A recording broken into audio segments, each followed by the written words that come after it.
Be seated, please. Dr. Fosdal, I have about 15 minutes, I think, left. If a person was suffering from a paraphilic disorder and also suffering from a psychosis, such as schizophrenia or some other type of psychosis, including delusional thoughts, and that was present at the time of his paraphilic conduct, might someone like yourself have to reevaluate whether that person was able to conform their conduct to the requirements of law? Reevaluate? Sir? Reevaluate? Or evaluate? Oh, absolutely. Then the goal there is the same. You try to establish what conditions or disorders the defendant has, and if one is a major form of mental illness like schizophrenia, and the person also has a sexual disorder, the goal is still the same, to try to explain the behavior and perhaps which disorder was most influential in the defendant's behavior. Absolutely. If the excuse me, if the behavior is determined to be very much a reflection of the person's, say, schizophrenic disorder, psychotically motivated, that type thing, that's a good likelihood that there'd be a basis for non-responsibility. If a person was suffering from a paraphilic disorder, and at the time that they were engaging in paraphilic conduct, because of that disorder, they were also having delusional thought processes, would someone like yourself look at that to determine whether or not that person in that state might have been suffering from said mental disease and might have lacked substantial capacity to conform their conduct to requirements of law? Yes, that's part of the evaluation process.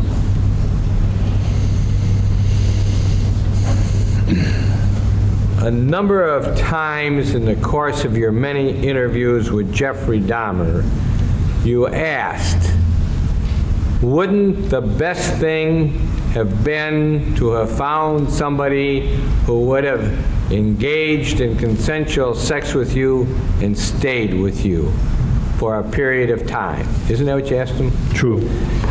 You knew when you talked to Jeffrey Dahmer as late as January the 9th that he was never, ever able to achieve any kind of a relationship of that nature. True? That's my understanding, yes. Then what was the question being asked for over and over again if you knew the answer that he would have preferred that, but it was never attainable? Why was the question being asked?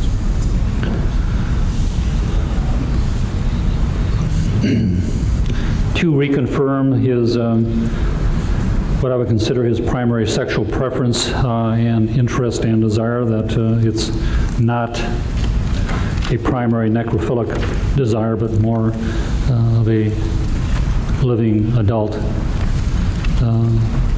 homosexual partner. I want to go, I'm sorry, you finished? Just a follow-up, confirmatory. Can I go? Yes. I want to go to your discussion with Jeffrey Dahmer of January the 9th. Now, it's clear when you were contracted by the district attorney's office that there was a cutoff date of January the 7th as far as writing a written evaluation. Isn't that true? That was January 10th. Well, originally it was earlier, then it was changed. But it was only changed just before the 7th when 3 extra days of grace was given to all parties, correct? There was a concern about getting reports in, especially, right. Right. And as a matter of fact, your meeting of January the 9th came as a result of the fact that you had an extra couple of 3 days to finalize what you thought you had to do. Is that true? Something like that. You considered your interview of January the 9th with Jeffrey Dahmer, and that had something to do with the report that you filed on January the 10th. I dictated my report the day before, my first draft, my 3-page report. There was the extension in time, and it was my desire to meet with him again for follow-up purposes. I think because Dr. Dietz being here, he was not available, and so there was some scheduling conflicts. I do recall checking with Mr. McCann on Monday. The reports were due on Friday, and I think the only time available was Thursday. Friday would be water over the dam. By then the reports were due, and there were some follow-up questions I had, and Thursday was the only time.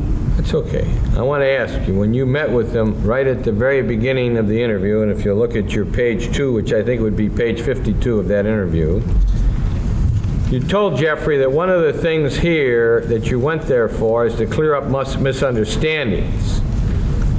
Like the point, you said, like the point you just made. The fancy word is necrophilia, or necrophile, I'm sorry. They're my words. The fancy word is necrophile. Has somebody talked to you about that? And he said, yeah, Jerry explained a little bit of it. You understood that to mean me, right? True. And then you said to him, at least my understanding, that it implies that these people have to be dead before you can enjoy them. And that was not my understanding. I was concerned you are going to be labeled or branded as a necrophile. And he answered, that's not the best description to be labeled with. Correct? True. And then you said, it is my understanding that you engaged in sexual behavior with deceased people, which is one thing, but that does not necessarily mean necrophile, that you needed them dead to enjoy them. You never implied that to me. You hinted that it was done for other reasons, prolongation, availability, and control. You had a non-rejecting kind of situation. And he said, yeah, and that's true. It did seem that after they were completely in my control after strangulation, that it became easier to fulfill my sexual desire, whether that labels me what you just said. Isn't that what he said to you? True. And then you said it became easier to get relief or satisfaction after they were dead. And he said, yeah, or at least after they were drugged. And then you said, how would that help? You would get satisfaction to have the person incapacitated. And he said, it gave me a feeling of total control over them. I could take my time and not worry about entertaining them, keeping them satisfied. The issue of having control to be made of them made it more exciting to me. And then as things progressed, I was branching out in the cannibalism aspect, trying to find greater fulfillment and satisfaction in the taking pictures of the internal organs and the saving the heads. It was just further branching out, trying to get greater satisfaction, stimulation. And then you said kinky kind of things, like a husband and wife trying different things. And he said, yeah, I didn't start doing all these things all at once. It sort of built up.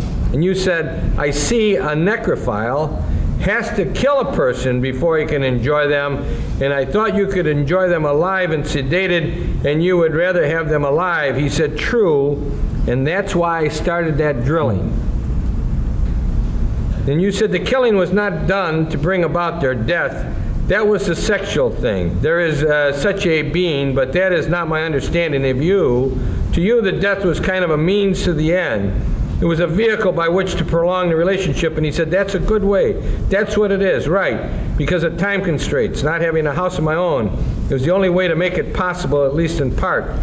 And then you said, do you see the difference? It may be subtle. You're still having sexual contact with deceased people. People are still getting killed, but that's not the reason you wanted to keep them alive. Speaks against a pure necrophile problem. Necrophilic problem. And you said, yeah, we were. He showed the videotapes. We had to. No, you said, the defendant said. The answer then to what you said you wanted to keep them alive speaks against a pure necrophilic problem. Mr. Dahmer answered, yeah, we were. He showed the videotapes. We had the TV and VCR here, and we watched The Return of the Jedi with the Emperor character, the Exorcist 3 tape, and he had a lot of electronic equipment brought in. Who's he talking about? Pardon me? Who was he talking about? Dr. Dietz. Okay. And you said, what about the videos? And you said, I was just pointing out to him the main character, Return of the Jedi, that he uses a lot of control and power in the movie, science fiction, good special effects. So you were impressed with the Emperor. Right, that was the main focus. He exuded total control, power over his empire. I could identify with him. I used to watch it before I went to bars to sort of psych myself up. What did you want power over? All aspects of life, financial, social, sexual. Did you want to be king of the world? Yeah, that would have been the ultimate, carrying it to the extreme. That would be nice. At least in my own life, I wanted more power and control. I didn't feel like I had any power. And then, going down a couple, he said, how do we stand on the necrophile issue? And he says, I think how you described it.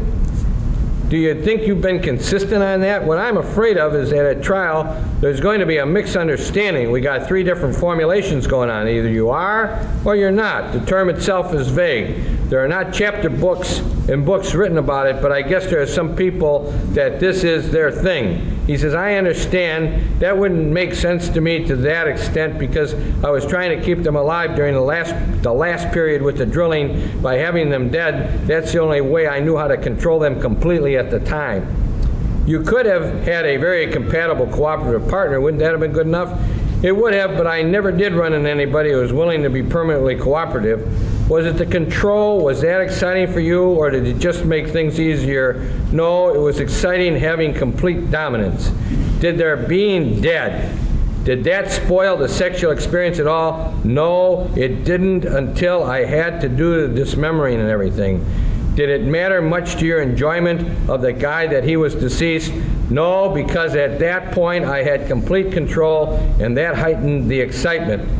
It was more exciting than with a live person, yeah, but if he had been alive and completely in a zombie-like state, totally compliant, that would have been better. But I want to ask you, having read that, did your testimony that in the answers to all of those questions, Jeffrey Dahmer was not telling you that he was a necrophile? He engaged in necrophilic behavior. Pardon? Sexual behavior. He was engaging in necrophilic behavior. Sexual behavior with a deceased person is necrophilic behavior. Doctor, That may or may not be the primary choice, but at least. why did you go to Jeffrey Dahmer and try and get him to define a psychiatric concept of whether he was a pure necrophile, a necrophile of another sort? Why was it necessary for you to have a discussion with him as to how he considered himself as it relates to a psychiatric term? I wasn't trying to get him to determine what his diagnosis is. I needed a follow-up on his orientation and his desires and his interests. It wasn't to defeat the argument that he was necrophilic, was it? No, just how much pleasure did that give him in contrast to little or that type thing? Okay. Finishing up, before I check with my people here, in your final report, the 3-page report that you read, you said in the third last paragraph, even though his sexual desires were described as strong and, quote, lustful, quid quote, paren, his words, close paren, he described being rather selective in choosing his partners / victims, and he also mentioned which various conditions and circumstances that would deter him or cause him to refrain from engaging in any homicidal behavior. That's what he told him. True. And that had something to do with your decision that he could conform his conduct to the requirements of the law. Yes. And at the time that he told you those things that caused you to make that statement on your official report, you knew that while he was out of his apartment, a youngster, cataract symptomasone, had been drilled in his head by Jeffrey Dahmer, was seen on the street naked, was observed by citizens that caused a furor when Jeffrey Dahmer came to bring him back to his apartment, that the police and the fire department were called, that he confronted the police and convinced the police that this was his boyfriend, that he allowed the police to go back to his apartment with him without arguing against their coming in, allowed them to come in, while in the next room there was a dead body on the bed, that he stood there and convinced the police that this was his boyfriend, and he showed the police pictures of this boyfriend, causing the police to accept that explanation, telling the police that he was going to take care of him, this youngster, 15 years of age, and that the police left, and within hours thereafter, he killed that boy. This is a man, as far as you are concerned, who was in control of his environment to the point where he could have conformed his conduct to the requirements of the law relative to the killing of that youngster, cataract symptomasone. Is that your answer? What is your answer? Yes, it is.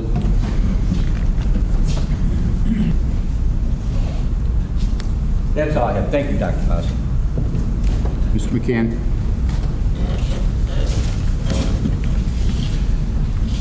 The suggestion has been, Doctor, that at that time the defendant was weary and broken and so on. Would you turn to page 157 of the confession, which you considered reflecting what in fact the state of the defendant was after the cataract synthesome incident?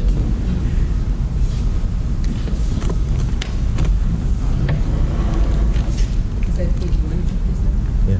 Did you consider that page 157?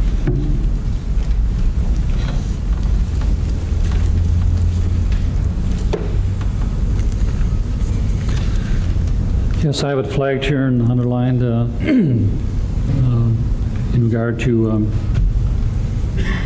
the issue of contributing factors as to his involvement in the crime, and further explanation to try to understand how he could continue committing the crimes. Would you read that to the, you've gone through the confession, flagged various items that you felt bore on different issues, and that's one of the portions you flagged, is that correct? Yes, and underlined in red. Mm-hmm. Would you read to the jury what his comments were about his performance, his comments in the police confession that you considered in terms of the cataract synthesome incident, that entire paragraph? Well, he said he was extremely nervous during the time of the questioning by the police, which makes sense. He put on a very calm attitude and felt he was able to convince the police that it was a lover's problem between two homosexuals. He related that due to the fact that he was able to convince all these people in positions of authority, his parents and neighbors who questioned him regularly, questioned him regarding his activities, it gave him a feeling that he could get away with his crimes. He felt that he had the ability to make people see a phase of him that only he wished them to see, and that this encouraged him to continue on with his crimes, feeling that he would never get caught.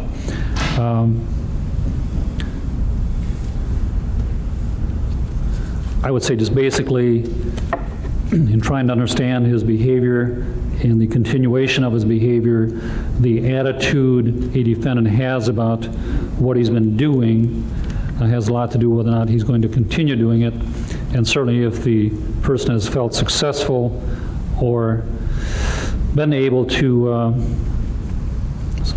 get away with it, so to speak, that certainly, then the law does not act as much of a deterrent, and if the person thinks they can keep on doing it and they have a successful operation going, that certainly helps explain in part why a person might continue doing something. Does that sound to you like a person that's out of control, that's standing there, that can't handle himself, that's standing there persuading the officers of that the situation is not any danger for the young man, for Connerak? I'm sure that was a major crisis for Mr. Dahmer in that his whole schema was getting very close to getting discovered, about as close as it could have been, and that he did one strenuous job of trying to recover his position and to finesse his way out of that situation. I'm sure it was a great relief to him to have those officers leave and have not been discovered. Did he in fact finesse his way out of that situation? Well, apparently he provided a bogus explanation and a very convincing explanation, and from what I recall, he showed them the pictures he had taken earlier and that this is what's going on, and he apparently was successful in recovering from that close call. And these are the pictures that he had taken earlier of Connerak into some phone, the boy that then went out onto the street, is that I correct? think he mentioned 2 perhaps in his underwear.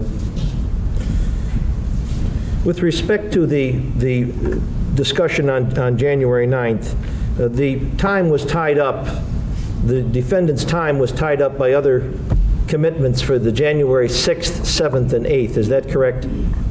Yes, You simply were not able to get time to see him on those days, is that true? that's true. And with respect to the material, the points that have been touched upon by Mr. Boyle in that discussion, starting at page, on the preference for a live or dead body, would you look to page 51 of your notes?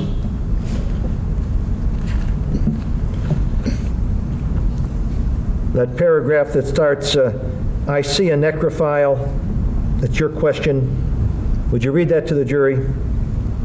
In the middle there? Yes. I see a necrophile. I see a necrophile has to kill a person before he can enjoy them, and I thought you could enjoy them alive and sedated, and you would rather have them alive. Answer, true. That's why I started the drilling. Does that suggest to you that the defendant preferred the persons to be alive rather than dead? Yes, it does. Would you turn on page 52 to the question that starts, you could have had, and read that to the jury? You could have had a very compatible cooperative partner. Wouldn't that be good enough? And the answer was, it would have, but I never did run into anybody who was willing to be permanently cooperative. Does that suggest to you that the defendant preferred a live partner? That's true. Would you drop down 3 or 4 questions to where it was to the 2 questions, did it matter much to your enjoyment? The question was, did it matter much to your enjoyment of the guy that he was deceased? The answer was no, because at that point I had complete control, and so that heightened the excitement. And the next question and answer? The question was more exciting than with a live person. Answer, yes, but if he had been alive and completely in a zombie-like state, totally compliant, that would have been better. To have a totally compliant zombie then would be better than a dead person. Is that how you understood it? True. Does that suggest to you that the defendant preferred a live person to a dead person? True. With respect to the discussion about the defendant, how he would like to be the king of the world, you put that question to him, did you want to be king of the world? Was that a facetious question? In part, yes. And was his answer, how did you take his answer to be? That was actually an ambition of his?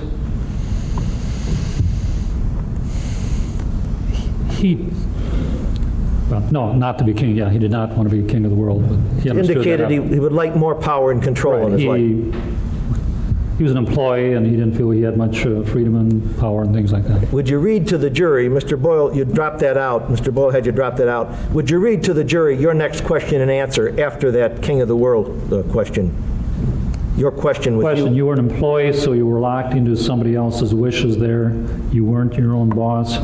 Answer, which I didn't like. No, I never got any satisfaction from the job. And then he went into a discussion about what he had done with Dr. Dietz, is that Dietz. correct?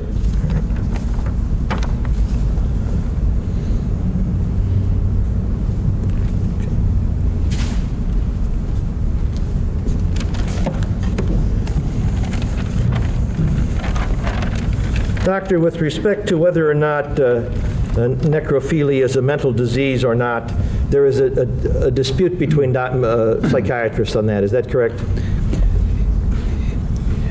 Everybody would agree that a paraphilia and even the subcategory of necrophilia is a mental disorder, which psychiatric disorders are considered diseases, and especially for legal purposes,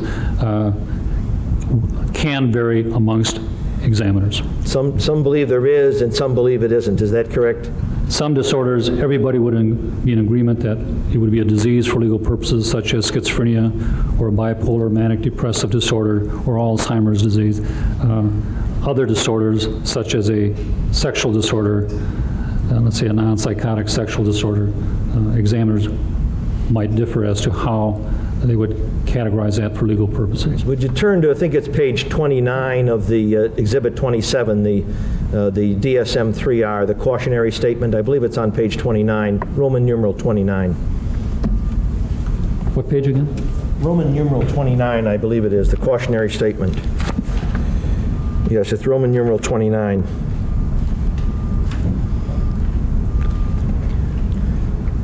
Would you read that full last paragraph to the jury? I have to practice my Roman numerals here. Okay, it's 2 X's, an I, and an X. Why don't you get Dr. Palermo in here to help out? I've got 27 if I know my Roman numerals. Here's the Oh, down at the bottom, right. Would you read the last paragraph?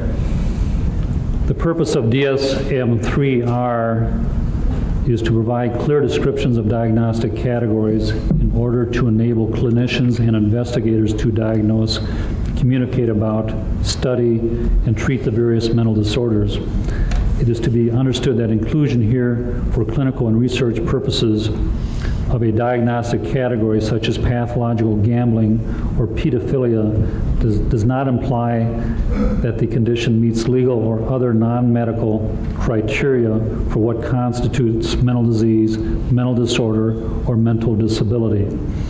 The clinical and scientific considerations involved in categorization of these conditions as mental disorders may not be wholly WHOLLY relevant to legal judgments, for example, that take into account such issues as individual responsibility, which is what this hearing is all about, disability determination, and competency. One of the examples cited, particularly as for scrutiny, is pedophilia. That's one of the paraphilias, isn't it? Yes. Do you think that they could easily as well put in there necrophilia or some of the other philias as well? Sure. And the suggestion was, look at, with respect to the paraphilias and certain other things such as gambling, that disorder, that there's dispute within the profession on it. Would that be accurate? True. Did the defendant at any time say to you that he enjoyed the killing? Repeatedly denied that. That was not, I think that's established. Right. And did he say anything about taking pleasure from the killing? No, repeatedly denied that. But he took pleasure from the sex before and after, is that correct? That's what he wanted. What role then did the necrophilia, the sex after death, what role does that have in the killing? To prolong the relationship and prolong the sexual availability time, the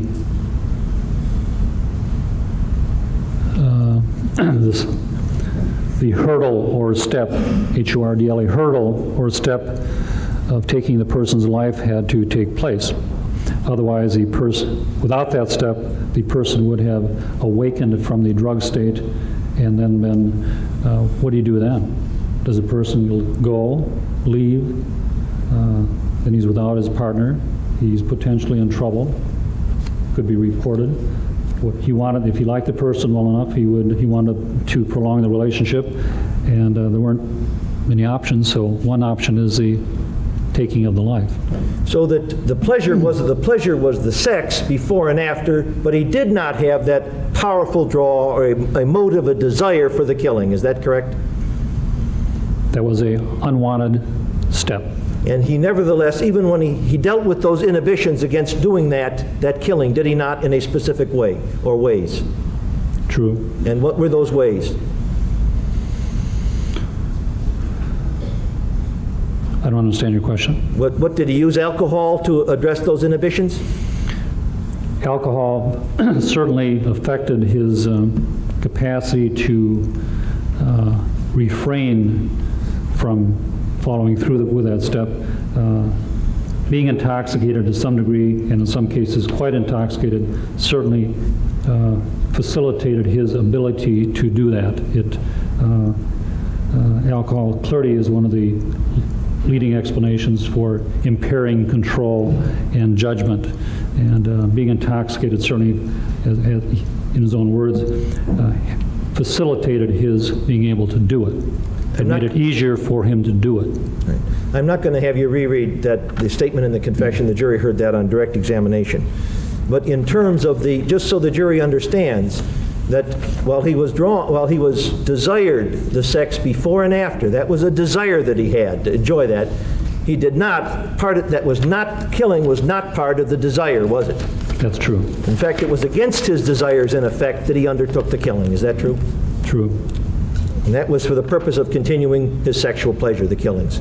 Continue the relationship, and he wanted the relationship for sexual purposes.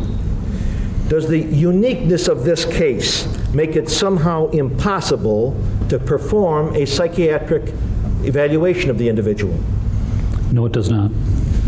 Does the fact that there may or may not be other cases similar to it make it impossible to perform a proper psychiatric evaluation of the defendant? Does not. In terms of the bizarreness of the act, that a person would take pleasure, that what most people would say bizarre, to take sexual pleasure with a dead body. Does that mean he must be insane because he took pleasure with that body? No, it does not. You indicated when you were working at the Central State Hospital, when you were working later at Mendota, you performed hundreds of evaluations on people that had sexual problems. Is that correct? There, and also in my private practice. And does the fact that it's bizarre, that a person's desire is bizarre, mean that they must be insane? No, I would say, in my experience, the most bizarre and reckless and most unusual crimes I've seen have been in non-mentally ill people. They may have personality problems, of course, but they're not traditionally mentally ill like schizophrenic or that type of thing. They're from people who have unusual personalities. You know that you're saying that the most bizarre cases you've seen were not mentally ill people, just people with sexual disorders. No, with people with unhealthy personalities. They were not mentally diseased, and they were able to carry out some pretty wild and reckless and unfortunate behavior. It was a reflection of their personality makeup and not a reflection of a type of mental disease. And in fact, I gave a talk years ago, beware the non-mentally ill. So. All right. In other words, you're saying the most bizarre were done by persons who were not mentally ill, the most bizarre sexual acts you've seen. The dangerous people in society are not the mentally ill. Beware of the non-mentally ill people. The mentally ill people in our society have a bum rap as far as being attributed as the dangerous people. It's the more antisocial, personality disordered people who are the ones that cause the trouble. And is that? I mean, whopping percentage differences. We're not talking 50-50. We're talking high percentages of non-mentally ill people causing crimes and recidivism and what have you, in contrast with a small percentage of true mentally ill people who get in trouble with the law. In terms of you examined the police report, a multi-page police report taken by the police from Tracy Edwards shortly after the arrest of Mr. Dahmer. Is that accurate? Yes, I have a a statement from him. And you examined that in reaching your conclusion? Is that correct? Page 5, 6, looks like 5-page document. Do you recall anything about chanting or rocking being in that report according to your recollection? Do not. In terms of being hired by private counsel, over the last 20 years, would it be safe to say that there has been a shift in terms of fewer and fewer private attorneys becoming involved in criminal cases, directly involved?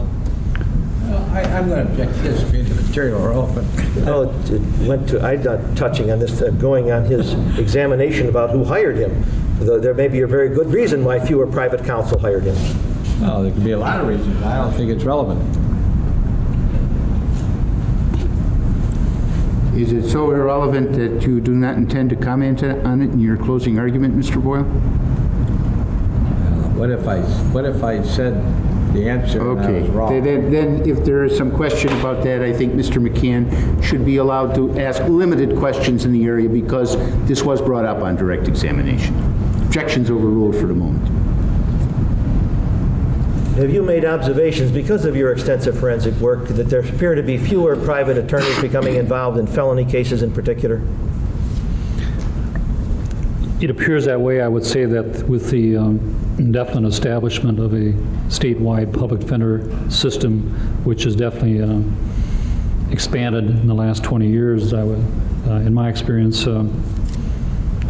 almost all of criminal defense work is, well, the majority of it is public defender related, and or the attorneys are maybe downtown attorneys that are public defender appointed.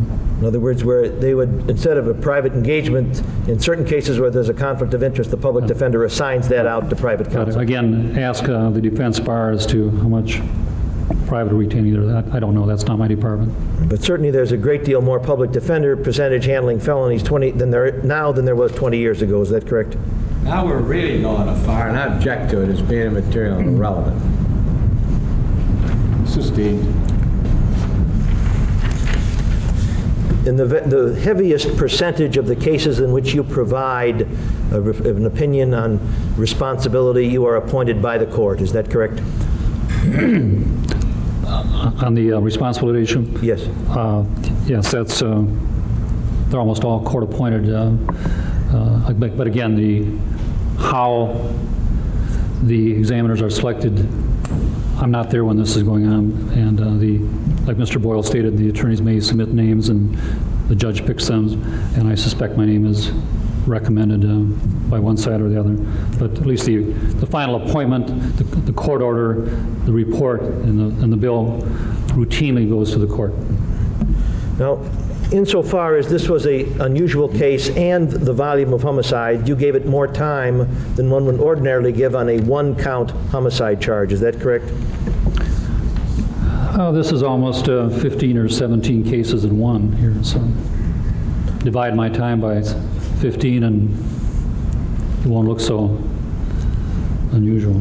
Did you think it professionally important that you discuss each homicide case with the defendant? At least a comment from him about each case. I could even be criticized for not spending more time on each case. And looking over my records, I have much more detail about the earlier ones. And as time goes on, there's a little getting briefer and more glossing over.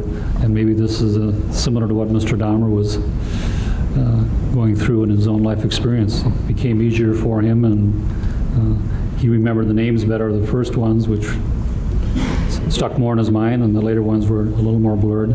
The defendant was involved in a desensitization process at that time, he told you. Is that correct? He used that word a few times, yes. Now, in terms of yourself, however, you felt that each case individually you had to discuss, at least get a basic idea from Mr. Dahmer what transpired. Is that true? A basic account, there were 15 charges, and I guess at least for testifying and reporting purposes, had I never discussed 5, 10 of the crimes, how can you have an opinion about a case you never talked about, except in a general way?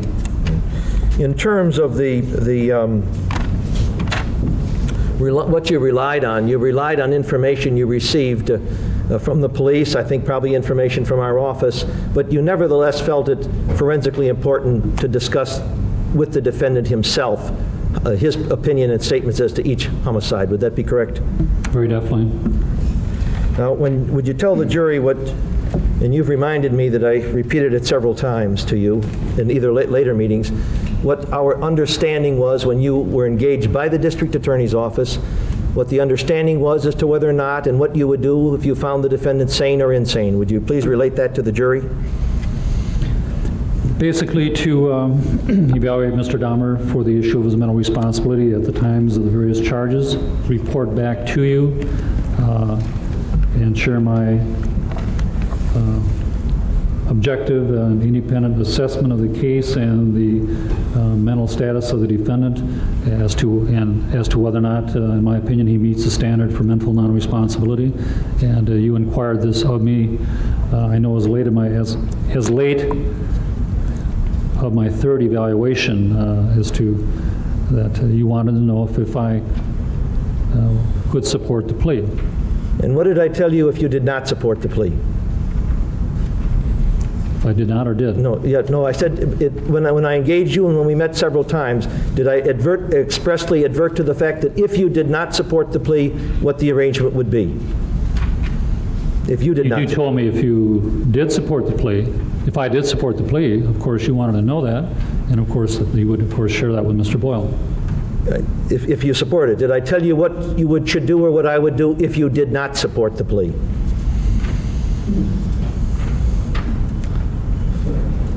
In other words, were you to keep it a secret if you didn't support the plea? Oh, no. Okay. I'm sorry. My counsel advises me by not supporting the plea what was meant, and maybe it was confusing with the question. Well, I responded the first time. If I did support the plea, I would so inform you, and then you would share that with defense. With Mr. Boyle. Is that correct? And you would be available then to the defense to testify. Is that true? In my experience, if I support the plea, the case is usually agreed to. It's irrelevant, but in other words, when I support the plea, the case is usually worked out. In other words, if you felt it might be worked out if you had felt, in most cases, if you feel the person is not responsible, the case is worked out in some other fashion than trial. In this case, of course, I would say, of course, get a second and third opinion. At least these are my findings. And but in most cases, if there are a couple of defense doctor supporting the plea, I'm commonly brought in as a second opinion. And if I concur with the defense findings, I guess it sounds arrogant, but let's say at least most DAs in the state would not continue to shop around. They would accept my findings. So I have not been involved in a case. This is an aside, irrelevant, but since January of 1974, where I was fine. Material irrelevant. Just in summary, would it be safe to say I told you that if you find that he is sane, that we will use you. If you find that he is insane, we will advise the defense of that, and you may be available to them to testify if they so wish. Is that true? True. Thank you. But that's what the law requires, doesn't it? I'm not a lawyer. I just know that's the way it works. Well, doctor, as a doctor, if you had agreed with the plea, wouldn't you and the rest of the world be shocked if that wasn't made known to the defense? You know it would have been made known to the defense. That's my understanding, right? Of course. Now, you talked about, Mr. McCann read to you this disclaimer in DSM 3R where it's not supposed to be dispositive of anything to do with the law, and he uses the example of gambling and pedophilia. The fact of the matter is, whether the disclaimer exists or doesn't exist, you have told us you found a mental disease, correct? Yes, I would. All right. Yes. Then the other thing that we have to ask about is this business about being fearful of the people who are not mentally ill, the speech that you made, you were talking about people who have personality disorders of an antisocial nature. Isn't that the kind of person that you're cautioning the world to be careful of? Commonly, yes. Yeah, it's not paraphilic disorder, people. No, true. Now, my notes of your notes, or your notes, indicate to me that it wasn't until December the 20th and your fourth meeting that you sat down with Mr. Dahmer and went through case by case with him. Is that true? Specifically, yes. We discussed all the cases in general, pretty much the second and third interview. It's just the way you do it, right? Well, it's the way it evolved. All right. And the fact of the matter is you decided you could spend all that other time talking about whatever you wanted to, but at some juncture, you wanted to make sure that you talked to him about each case, and you did that on December the 20th. The earlier information was background and preparation for a more specific discussion of each case. And how long did you average on each case? Can't say, I'm sure it varied as to how much data he presented. You only needed to talk about as much as you think you needed in order to do your job, right? Basically, because the procedures were quite similar, there was definite overlap in motive and route procedure. So each case was an entirely different. And also Mr. Dahmer himself would say pretty much the same scenario. Those would be his words. And Couple more questions. Just so there isn't any misunderstanding, there's an awful lot of lawyers who do what I do for a living, and that is private practitioners who are available to take on criminal cases. You're not suggesting that I'm in some kind of a legal minority group, are you? Mr. Boy, I have no idea how much private criminal defense work goes on and what the nature of your practice is. All I know is that in most of my criminal work, it's either usually a public defender, especially in Milwaukee County, or an attorney appointed by the public defender's office. But If I were to tell you that there's hundreds of lawyers in the state that do what I do, would you take issue with that? you're saying private criminal defense work? Yeah. Well, I appreciate the education. Yeah, okay. You don't know nothing that contradict that, would you? Again, I have no idea. Well, I didn't bring it up. It was No, I didn't either. Okay. Now, in closing,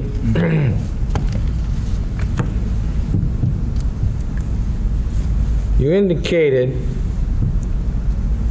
that this is a unique case, one of the most unique cases, if not the most unique case, precedent setting, correct?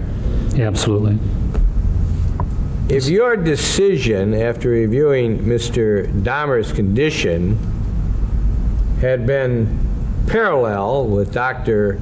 Berlin, Dr. Wallstrom, and Dr. Becker, you're not suggesting that on the strength of your opinion, agreeing with those three, that this case would have been ended by stipulation, are you? No, I'm sure. Well, let me make a point.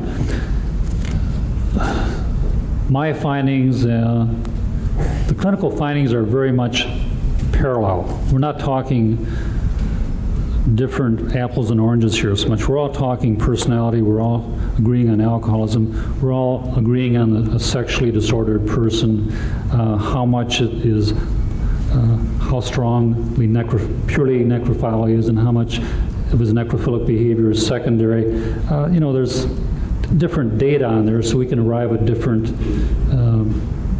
weight there. The difference in the case relates to trying to apply our clinical findings to the standard, and that boils down to the conformity issue. So different people are applying pretty much the same clinical findings to the issue of conformity, and that's where the difference is coming up in applying our knowledge to the legal standard.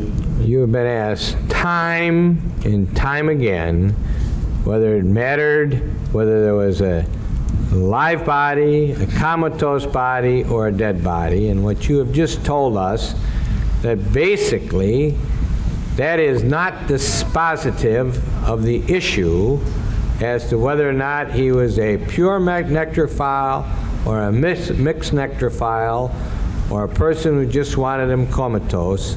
The question is whether or not he was able to conform his conduct to the requirements of the law. Isn't that what you just said? True. And the pure necrophile, that poor person that has that disability, doesn't kill in order to bring about the object of his paraphilic disorder. True? He does kill. The pure necrophile kills? He needs to, his sexual thing is a corpse. To get there, some type. He can either kill to get a corpse, steal a corpse, Or find himself a job where a corpse Right, is already so, where do you find corpses? So what my question is, it doesn't matter whether he was a pure, mixed, or whatever he was, as long as you say he could conform his conduct to requirements of the law, the rest of that, the pure necrophile concept, may be completely immaterial to your finding, right?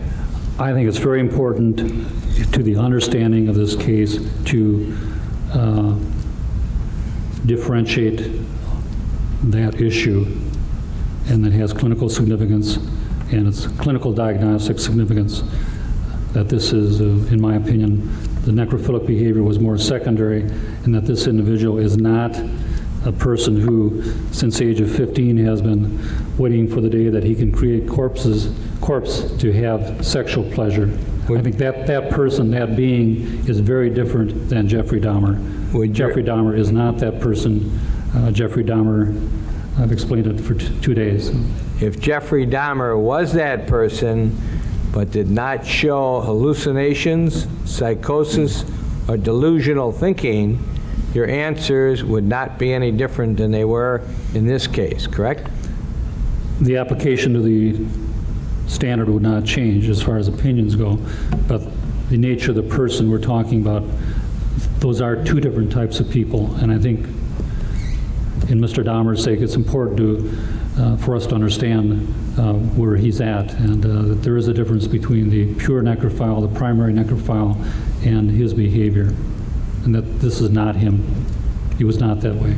But without delusions, without hallucinations, without a psychosis, without schizophrenia, your answer as to the ultimate question would not be any different than the way you had expounded it on the basis of the facts that were presented to you in the, forming the basis of your opinion, correct? In this case. Yeah. Yeah. Okay. Mr. McCann? So the jury understands, though, in this case, you found he was not a pure necrophile, is that correct? That's my interpretation, and that his drugging behavior and his necrophilic behavior are two tragic substitute behaviors of an individual who earlier has failed to establish more normal homosexual partners and relationships. This is a breakdown, a failure because of his personality, getting involved with people, and that, like he told Dr. Bechter very nicely in his report about being too shy, in her notes about being so shy and not being able to meet people and establish a boyfriend. When you're blocked there, and when you block, you get into alternate behaviors, and if I want somebody to be with somebody, then I start drugging people to get my needs satisfied, and then unfortunately that branched off into actually killing people to satisfy that need. When you use the term breakdown, you meant that just a lowering of standards. You weren't referring to what sometimes people say is a nervous breakdown. I'm saying there's a blockage at that point. He doesn't form relationships. He doesn't have the lovers. Therefore, you get into alternate behaviors, substitute behaviors. If the heterosexual adult man doesn't form adult heterosexual relationships, but he still has heterosexual needs, commonly then female child molesting is a tragic substitute. That's what it's all about. Doctor, precisely because as you moved into it, saw there was no evidence of psychosis, little dispute apparently about knowing right from wrong, as a forensic psychiatrist, a trained forensic psychiatrist, knowing the law of the state of Wisconsin, you knew that the issue would be conformity, and hence the time you spent reviewing the case, establishing when Dahmer was controlling, and that long list of things I adduced at the end of a long day's testimony on Saturday was the importance of that. Precisely, you recognize that as a psychiatrist, a forensic psychiatrist, the importance of that particular type of evidence, did you not? I'm aware of the 3 prongs of the standard for mental non-responsibility, and you gather information on all 3 prongs. Even if you found a person with no mental disorder, in cases you still evaluate their capacity for wrongfulness and their capacity for conformity. Even though they, strictly speaking, you don't necessarily quit upon finding a no mental disorder. And you can understand why a psychologist that never testified in a court of law on responsibility, never testified, you could understand why that psychologist would miss and not appreciate the importance of issues of conformity and control. Is that correct? Wait. Objection. It's improper reprise. Sustained. Would you consider that a skilled forensic psychiatrist would say that you could tell the forest without counting the trees and that it wasn't necessary to talk about each particular slaying with the defendant? Can you conceive of a skilled forensic psychiatrist making such a statement? Same objection. It's improper redirect. Sustained, I think it's outside the scope of the recross. So that you knew from early on in the case, one of the important aspects would be conformity, issues of control, and carefully documented that as you prepared for this proceeding. Is that correct? It's repetitious because I don't know how long the answer is going to be, so I'm going to object. Be a brief answer, I'm sure. Okay, if it's brief, I'll withdraw my objection. Go ahead, Doctor. I had to proceed with my own assessment. I had no idea what other people were going to call him or think of him. I didn't know this until I saw the reports come in, until the reports were shared. I don't know what my colleagues are going to say. All right, Doctor, let me repeat the question. From the time you're getting in and addressing the issue of right and wrong and the issue of psychosis, when you addressed those as you met forward, you appreciated, as you drew towards the end of your interviews, that the issue of conformity and control would be very important. Is that correct? Yes, based on my assessment, I would say that's what we're dealing with here. And that's why this is a type of disorder, and there's 23 examples that he, even by his own admission, he is expressing and demonstrating his appreciation of wrongfulness. So then the issue is conformity. It's getting a little long now. Object to any further questions about this type of thing. And you were aware of that as you prepared your reports. Is that correct? I'll stipulate to that. I thought you were going to object to it. No, I'll stipulate to that one because I Okay. know the doctor does a good job. Okay. Thank you, Doctor, very much. Doctor, I think you may step down at this point. I didn't say I. No? You... I don't have any questions. Oh, okay. I was correct. You may step down. I thought I missed.